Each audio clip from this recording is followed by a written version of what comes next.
que parece que había dejado de grabar en el descanso.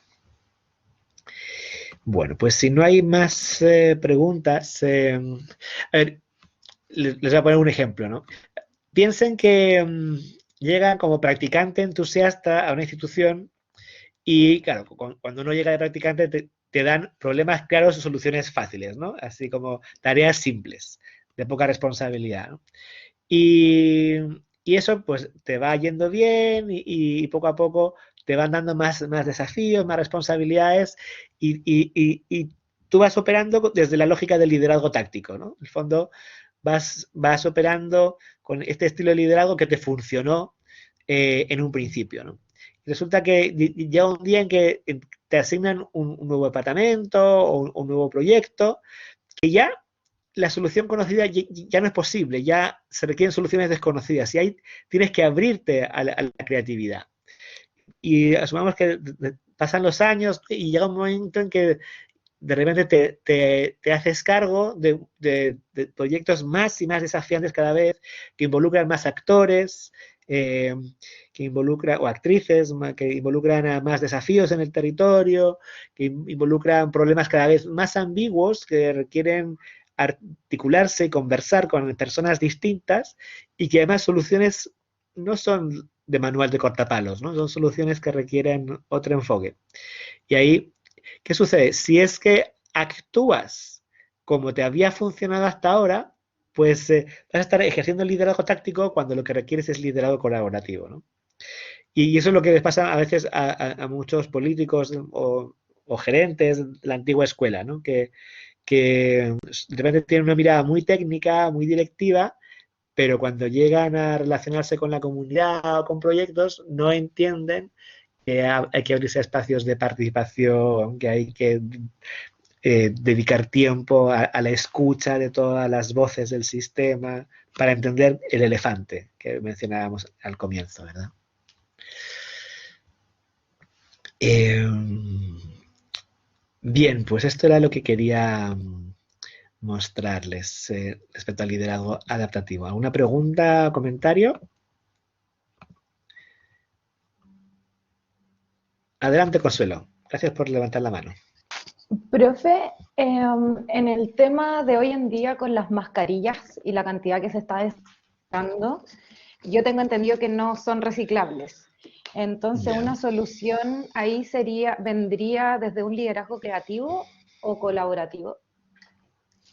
O sea, por ejemplo, problema claro, las mascarillas hoy día no son reciclables, ¿no? Entonces, la solución desconocida. Entonces, necesitamos apelar a la creatividad para uno podría ser, o sea, podríamos hacer una lluvia de ideas para ver cómo resolvemos el problema de las mascarillas, ¿no? Por ejemplo. ¿Sí? Y podríamos pensar, a ver, por ejemplo, lo que hicimos en un terreno, el mismo equipo sugirió que le cortaran las gomas a las mascarillas para poder hacer una actividad con las gomitas de las mascarillas y así evitar, no sé, que en el futuro la fauna pudiera verse afectada por quedarse como atrapada entre las gomas, ¿no? No sé, uno podría pensar en mascarillas reciclables, podría pensar en formas distintas, ¿no? En mascarillas reutilizables. O sea, es un problema que uno podría pensar, ¿es solo de material? ¿Es solo de cuántas veces se usa? ¿Es sobre el manejo del residuo? ¿Qué pasa si se queman o no? Dependerá del material. En el fondo, eh, la creatividad apela a eso, un problema súper definido, como tú dices, las mascarillas, y la solución desconocida. En cambio, no sé, la gestión de la pandemia ya es un problema que es mucho más complejo, ¿no? Que mucho más difuso, porque tiene muchos componentes sanitarios, políticos, económicos, ¿no? Está asociado a los 10%, a los bonos, IFE, ¿no? Y demás. Vamos a la mano. Adelante, Alfonso. Gracias por levantar la mano. Que para una gestión territorial es necesario utilizar el liderazgo colaborativo, por las mismas razones que da usted, que hay muchos actores, diferentes visiones, pero dentro de la gestión del territorio, también a veces encontramos problemas claros que habría que utilizar un liderazgo táctico, ¿cierto? Bueno, Sí. verdad, dentro de todo habría que utilizar los tres tipos de liderazgo, depende del problema. Ujú. Pero en Ujú. predominancia sería colaborativo, ¿cierto? Va a depender de la tarea. A ver, por ejemplo, si, nuevamente, a ver, si estás con si estás con un equipo de practicantes y están armando un anclaje, ¿no? Y el anclaje está mal puesto. Y sabes que viene un cliente y que va a necesitar usar esa cuerda, no sé, para hacer una tirolesa. Entonces, ahí quizá no vas a poder hacer una lluvia de ideas, a ver cómo podríamos mejorar este anclaje. Quizás ahí lo que conviene es, a ver, este anclaje se hace así, por favor, hazlo bien, ¿no? En el fondo, ahí se requiere un liderazgo más táctico, más directivo, mucho más enfocado a la tarea, ¿no? A ver, corrijamos bien, la seguridad es importante, por lo tanto necesitamos asegurar ese anclaje de manera correcta, ¿no? ¿Sí? Y quizás no se requiere que 8 personas anden haciendo el mismo anclaje, ¿no? Se requiere que una persona o 2 personas lo hagan bien y lo aseguren, ¿no? Eh, Quizás es una tarea muy concreta, ¿no? Pero lo muestro porque a veces hay tareas que requieren, donde el foco está puesto en la seguridad o está más que en la legitimidad de la participación, ¿sí?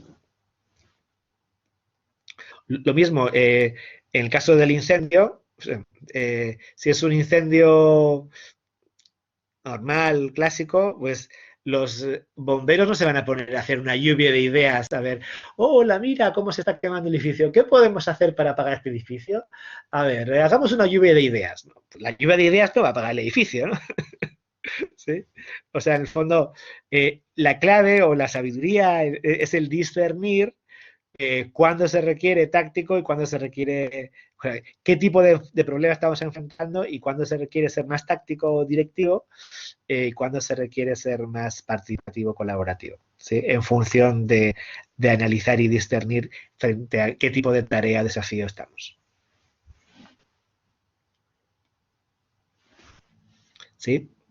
Y a ver, quizá podría pedirles a ustedes, a ver, pónganme ejemplos relacionados con el ecoturismo de problemas claros y soluciones conocidas, que en realidad requieren un liderazgo táctico. A ver, ¿qué ejemplos podrían dar de sus terrenos, de sus prácticas, de sus proyectos, que en realidad se requerían liderazgos tácticos, directivos de ellas la pega? No requieres ponerte a conversar con mucha gente sobre cómo hay que hacerlo.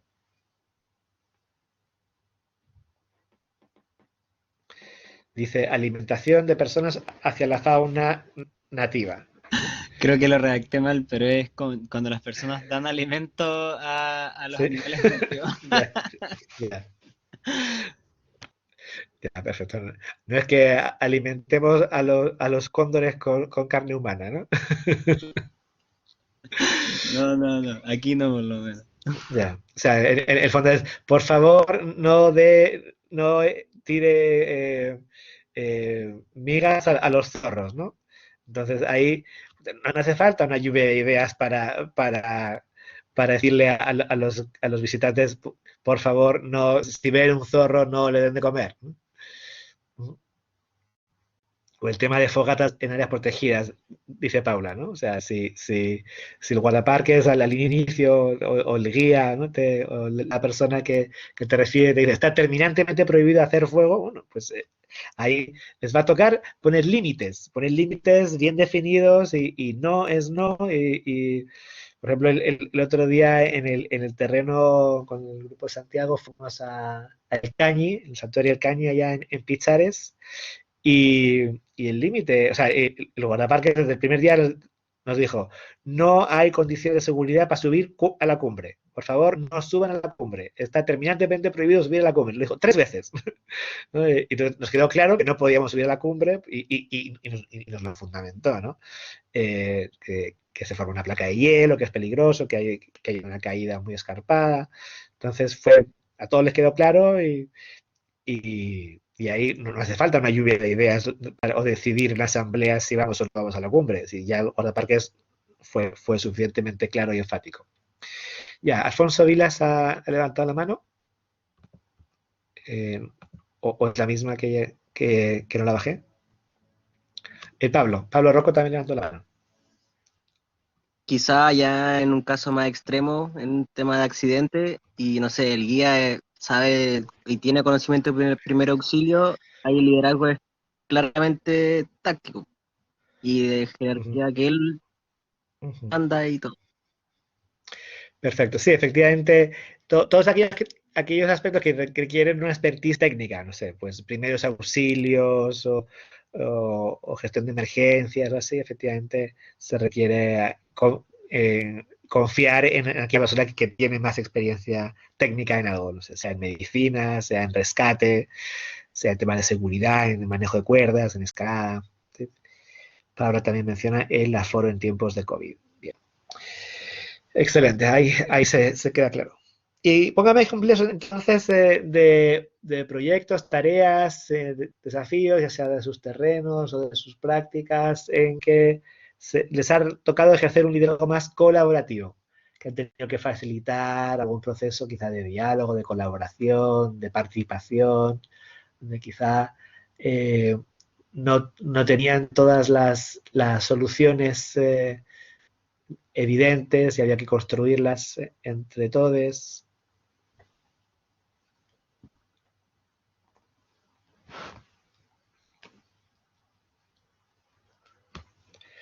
Adelante, Paula. Gracias por levantarte la mano. Que podría ser un ejemplo del terreno que nosotros tuvimos, que era de travesía, donde el segundo día nos vimos como igual entre líderes y grupo humano, y bueno, y los profes, sin saber muy bien si se avanzar con la travesía o no, pero igual el problema no sé si estaba medio claro, porque igual la ruta, o sea, si seguíamos la ruta como que era posible que hubiera agua y que no, pero igual yo creo que es como colaborativo porque ahí lo que aplicamos fue muy preguntando a cada persona cómo se sentía, eh, como físicamente, emocionalmente, todo. Y ahí después, como en conjunto, fue donde encontramos ahí la solución que en verdad fue mejor devolverse. Gracias, Paula. Y Pablo acaba de levantar la mano. También podría ser los terrenos, siempre delegamos grupos como comisiones de, no sé, equipo común, alimentación, no alimentación, equipo común, documentación, etcétera, etcétera, etcétera. El terreno siempre eh, ¿cómo se llama esto? Mm, Se me fue la palabra, pero como que cada uno tiene su rol y eso. Perfecto. ¿Y qué roles suelen tener? Documentación, equipo común, Primero ¿qué auxilio, más? hay terrenos que, por ejemplo, nos quedamos en un, en un lugar ya más establecido y estaba el encargado de la basura, que estuviera todo ordenado. em, si los caras me ayudan, no me acuerdo cuál más. Perfecto. ¿En qué terrenos han ocupado ese modo de organización? Allá en, ay, ¿cómo se llama esto? Ciprese, No, no, sí, en Ciprés igual, pero no, donde nos quedamos en una Ya. casa, Ujú. Lagunillas. Perfecto. en Lagunillas, Mm, en Lagunillas. perfecto. En vida al aire libre, con Juan Carlos, con Maite, No, o creo que fuimos con, con Rodney. Rodney, perdón, Yelenia. y con Delania. Vale. Súper, excelente entonces, súper bien. Continuamos entonces, veo que lo van captando.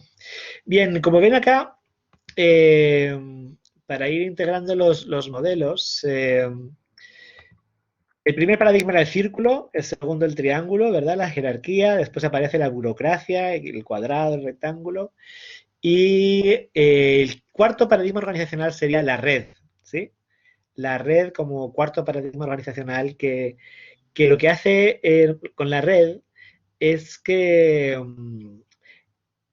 a ver, la red es una red que entrega información, la información es poder, conocimiento, entonces la red es súper buena para distribuir poder, para distribuir información, pero al mismo tiempo la red tiene como efecto no deseado es que el propósito, que era muy evidente en el círculo que estaba en medio, con el fuego, después se iba a la cúspide de la pirámide, el propósito se desvía, se distribuye, se dispersa en la red.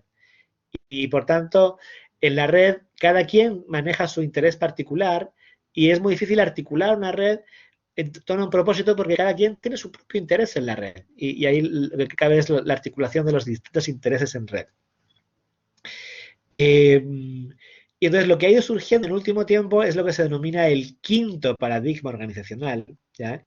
Que todavía les diría es algo bien emergente, bien de vanguardia, todavía no está, no sale en el Mercurio ni en la Tercera, ¿no? ni en los medios masivos, sino que son modelos organizacionales que están operando más bien pues en cooperativas, en ecoaldeas, en movimientos sociales, en grupos que integran cada uno de los modelos anteriores, ¿no? Y este quinto paradigma organizacional, ¿en qué se basa? Uno, en volver a colocar el propósito al medio, ¿sí? En usar prácticas de círculo con el equipo núcleo de 4 o 5 personas que se comprometen y que invierten tiempo y energía y atención en cuidar el propósito. Y después se activan círculos en paralelo o concéntricos, círculos concéntricos que van sumándose, usando las tecnologías de la red, usando herramientas de control y gestión de proyectos como el paradigma del rectángulo, usando también quizá el liderazgo directivo en algún proyecto si así lo requiere. Por el fondo, el quinto paradigma organizacional es el que integra todos los paradigmas anteriores, ¿sí? Y esto lo pueden ver.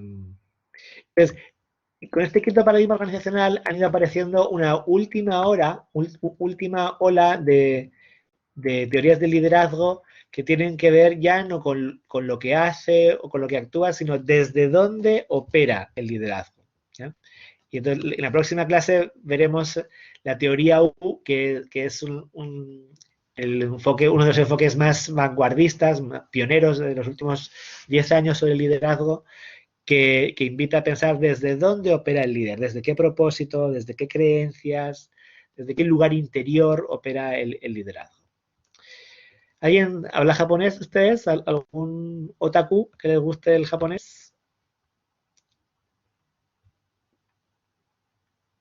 Estos son ideogramas en realidad en kanji.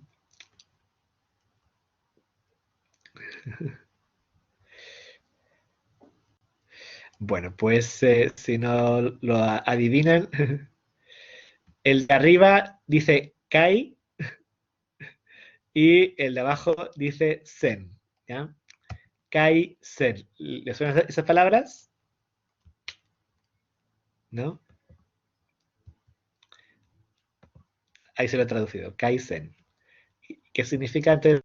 Kai significa cambio, evolución, transformación, y Zen, bien, cambio para bien.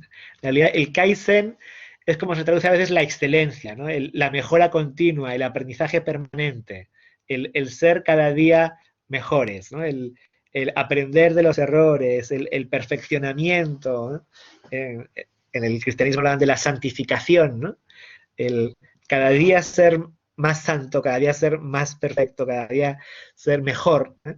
No desde el ánimo de ser siempre perfecto desde el perfeccionismo, sino desde la búsqueda de la excelencia, ¿no? Desde la permanente búsqueda de la mejora continua del aprendizaje permanente. Esa es la lógica del Kaizen. Mejora continua o búsqueda permanente de la excelencia. Y aquí otra palabra que es importante a la hora de abrir espacios de colaboración y de aprendizaje colectivo, que es el ba, ¿sí? ¿Y qué es el ba? El ba en japonés es ese espacio emergente de aprendizaje colectivo, ¿no? Es un espacio que no es solo físico, es un espacio emocional, donde se aprende colectivamente, pero sobre un entramado de vínculos significativos, ¿sí? Para que exista aprendizaje significativo se requieren relaciones significativas. Entonces, ese campo social que se genera entre ustedes en los terrenos, ¿no? que sucede que años después uno recuerda con ternura, con cariño, todo lo vivido en los terrenos, no solo por lo que aprendió, ¿no? Sino por las relaciones significativas que se tejieron ahí en los terrenos. Ese es el va. Entonces, esto nos sirve para entender que para que ese va se dé, se requiere operar desde un lugar, desde una conciencia sistémica, ¿sí? Desde un sentir que pertenezco a una comunidad, a un equipo, a un grupo más grande que es mayor que mi propio ego. Entonces, esta última ola de las teorías del liderazgo, de los enfoques del liderazgo, que ya no operan ni desde lo que es, ni lo que hace, ni dónde actúa, sino que va hacia adentro del liderazgo, hacia adentro de la persona que lidera y identifica cuáles son sus valores, sus creencias, sus modelos mentales, ¿no? Desde qué conjunto de asunciones, supuestos, premisas actúa, cuál es su propósito, al servicio de qué opera, ¿sí? Y es ahí donde la teoría U se sitúa, en esa nueva ola de enfoques del liderazgo. Y ahí les invito entonces para preparar la sesión de la próxima semana a leer sobre teoría U, ¿ya? A buscar información sobre, por ejemplo, quién es Otto Scharmer, a investigar sobre el Presencing Institute y a leer y buscar información sobre teoría U, ¿ok? De tal manera que cuando lleguen a la próxima semana ya vengan con más información y así puedan hacer preguntas más entretenidas, más significativas. Finalmente, a ver, se van a dar cuenta de que a lo largo de la historia se le han puesto muchos apellidos al liderazgo, ¿verdad? Carismático, paternalista, competencias de liderazgo, liderazgo como práctica, estilos directivo, afiliativo, autoritario, paternalista, participativo, situacional, transaccional, transformacional, inspiracional, evolutivo, conversacional, administrativo, pedagógico, instruccional, autoritario, simbólico, el liderazgo orgánico, auténtico, el líder como coach, como facilitador, ¿sí? En el fondo hay muchos apellidos y no perderse en esta selva, en esta jungla de apellidos. Lo importante es entender cómo han ido evolucionando y ante cada tarea, ante cada pregunta, qué te hace sentido a ti como persona frente a cada equipo, frente a cada proyecto, qué es lo que ese equipo requiere, qué es lo que esa tarea y ese momento requieren. A mí uno de los que más me ha hecho sentido en el último tiempo es la propuesta del liderazgo evolutivo de Manuel Manga, que es un colombiano residente hoy día en Oakland, cerca de San Francisco, y él conectó a Peter Senge con Humberto Maturana. Peter Senge, uno de los pioneros del pensamiento sistémico y el aprendizaje organizacional, con Humberto Maturana, un biólogo chileno también, pionero en la matriz de la biología cultural, ¿no? Y Manuel propone que lo que hoy día se requiere en el siglo XXI frente a la crisis, ante la emergencia climática que vivimos, ¿no? Él plantea que también lo que vivimos es una crisis de liderazgo, una crisis epistémica, ¿no? de percepción, y que se requiere dominar como 7 competencias que él agrupa en esto que él denomina el liderazgo evolutivo, ¿no? La evolución personal, ¿no? La evolución de cada quien con su conciencia, el lenguaje generativo, cómo abrir conversaciones que sean generativas, que generen posibilidades, que abran posibilidades, ligado también a las emociones, a la confianza, a la ternura, al coraje. El pensamiento sistémico, para el cual dedicaremos también una sesión. El diseñar ontológico, que también lo abordaremos cuando tengamos la sesión de diseño de futuros.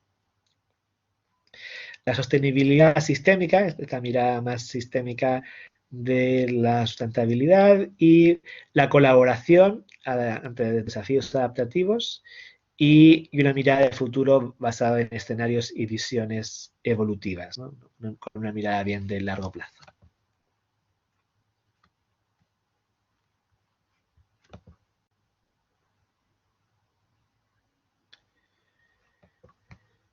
Bien, parece que estamos ya terminando la sesión, parece que se nos fue la hora rápidamente, así que voy a terminar acá para no llenarlos más de materia y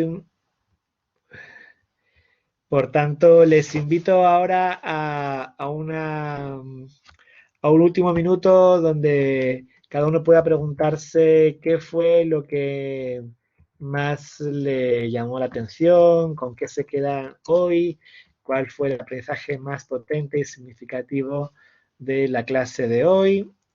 Y para ello les voy a dar un enlace a Jamboard para que puedan escribir cuál fue su alcachofazo de hoy, su momento ajá, su, su prendida de ampolleta, ¿no? Su momento más significativo. Así que aquí tienen el enlace al chat para que puedan escribir en Jamboard qué fue lo que más les hizo clic el día de hoy. ¿Ok? Y si alguien quiere activar su micrófono o bien levantar la mano para tomar la palabra, también bienvenidos.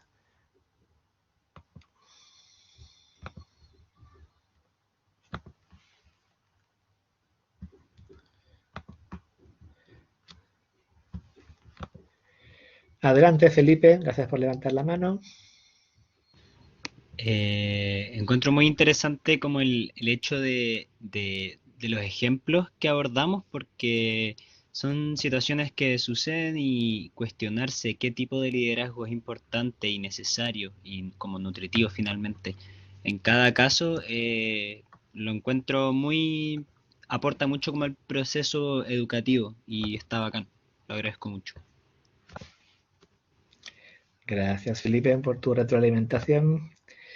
¿Algo más que quieran añadir? Ahí veo que están entrando al Jamboard y veo que también ha levantado la mano Consuelo. Adelante, Consuelo.